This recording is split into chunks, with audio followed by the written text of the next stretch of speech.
غوث پاک فرماتے ہیں جس دن دریائے دجلہ سے میں واپس آیا، سنیے غوث پاک صرف کرامتیں سنتے ہیں نا، ٹھوکر سے مردے زندہ ہونا یقیناً وہ ان کا مقام ہے، لیکن اس مقام تک پہنچنے سے پہلے جو مشقتیں آپ نے اٹھائی ہیں وہ بھی تو بیان ہونا چاہیے۔ کیا کہنا صحیح ہے، وہ مسائب جو آپ نے برداشت کیے ہیں وہ بھی بیان ہونے چاہیے۔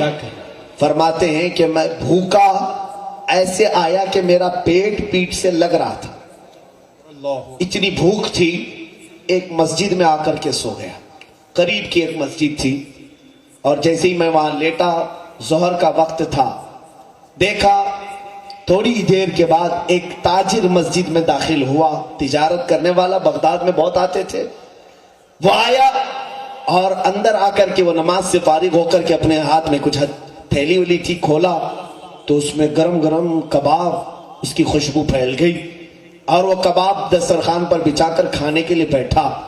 غوث پاک فرماتے میری نظریں اس طرف گئی تو اس نے مجھے دیکھا اور کہا بیٹا آ جاؤ دسترخوان میں شریک ہو جاؤ۔ فرماتے ہیں سنت یہ ہے کہ جب بھوک لگے اور کوئی بلائے تو نہ کہا جائے، شریک ہو جائے۔ میں شریک ہو گیا، دسترخوان پر بیٹھا، جب کھانے کی بات آئی تو اس نے مجھ سے پوچھا کہ تم کیا کرتے ہو؟ کہا میں پڑھتا ہوں، یہاں پر طالب علم ہوں۔ تو اس نے چونک کر کہا بہت اچھا ہوا کہ ایک طالب علم سے میری ملاقات ہوئی، میرا ایک مسئلہ تم سالو کر دو گے، حل کر دو گے؟ کہا بولے آپ کا کیا مسئلہ ہے؟ وہ تاجر کہتا ہے در حقیقت میں جیلان سے آیا ہوں، جو غوث پاک کا مادری وطن ہے، جہاں آپ کے پیدا ہوئے۔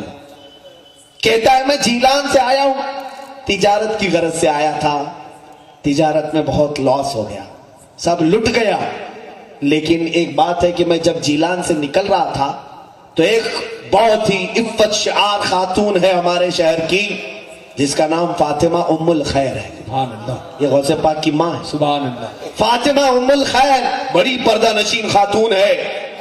اس نے میرے ہاتھ کچھ درہم بھجوائے، اس نے یہ کہا کہ میرا بیٹا عبد القادر بغداد میں پڑھ رہا ہے، اس تک یہ پہنچا دو۔ تو میں لے کر کے تو آیا، لیکن یہاں اتنے دن رہا، تجارت میں پورا خسارہ ہو گیا، مال ختم ہو گیا، اخیر میں میرے پاس صرف وہی درہم بچے تھے، بھوک کی اتنی شدت تھی کہ انہی درہموں سے میں ایک کباب خرید کر کے لے آیا ہوں، یہ جو ابھی کھا رہا ہوں یہ اسی بچے کے پیسوں کے کباب ہیں، میں وہ کھانے کے لیے بیٹھا ہوں۔ تم مجھے یہ مسئلہ بتاؤ، کیا میرا یہ کباب کھانا ابھی جائز ہے؟ غوث پاک نے فرمایا ہاں جائز ہے، کباب کھانا آپ کے لیے جائز ہے۔ کھا لیے، پورا کباب کھانے کے بعد اس نے پوچھا یہ مسئلہ مجھے بتاؤ کہ آپ نے کہاں پڑھا ہے، کسی کے بھی کباب کو کھانے کی آپ اجازت کیسے دے سکتے ہیں؟ غوث پاک نے فرمایا جس عبد القادر کو تم ڈھونڈ رہے ہو وہ عبد القادر میں، اللہ اکبر، اللہ اکبر۔ وہ شرمندہ ہو گیا، کہا کہ پہلے بتائے ہوتے ہیں تو میں سارے کباب تمہارے حوالے کر دیتا، اس کے تم ہی مالک تھے۔